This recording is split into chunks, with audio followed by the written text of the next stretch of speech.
சென்னை நுங்கம்பாக்கத்தில் காவல் உதவி ஆய்வாளரால் பாலியல் தொல்லைக்கு ஆளானதாக கூறப்படும் சிறுமியை பார்க்க வந்த அவரது தாயை சிறுமியின் தந்தை, பாட்டி உள்ளிட்டோர் தாக்கியதாக புகார் அளிக்கப்பட்டுள்ளது.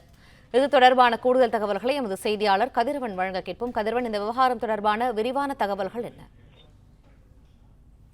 கடந்த சில தினங்களுக்கு முன்பாக நுங்கம்பாக்கத்துல சிறுமி ஒருவர் மயக்க ஊசி செலுத்தி உதவி ஆய்வாளர் ஒருவர் பாலியல் துன்புறுத்தல் உள்ளாக்கப்பட்டதாக குற்றச்சாட்டுகள் முன்வைக்கப்பட்டு உதவி ஆய்வாளர் உள்ளிட்டோரை அந்த சிறுமியின் உறவினர்கள் தாக்க முற்பட்டார்கள்.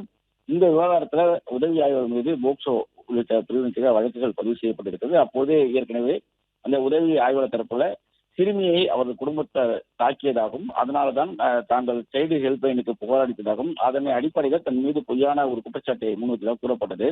இந்த நிலையில சிறுமி கீழ்ப்பாக்கம் மருத்துவமனையில சிகிச்சை பெற்றக்கூடிய நிலையில அவரை பார்க்க சென்ற அவரது தாயாரை அவரது தந்தை, சிறுமியின் தந்தை மற்றும் குடும்பத்தார் சேர்ந்து தாக்கியதாகவும் அதில் காயமடைந்த அவர் கீழ்ப்பாக்கத்தில் சிகிச்சை பெற்று கீழ்ப்பாக்கம் காவல்துறையில புகார் அளிப்பின் அடிப்படையில தற்போது அந்த தந்தை, சிறுமியின் தந்தை, அவரது பெரியப்பா மற்றும் உறவினர்கள் 5 பேர் மீது வழக்குகள் பதிவு செய்யப்பட்டிருக்கிறது.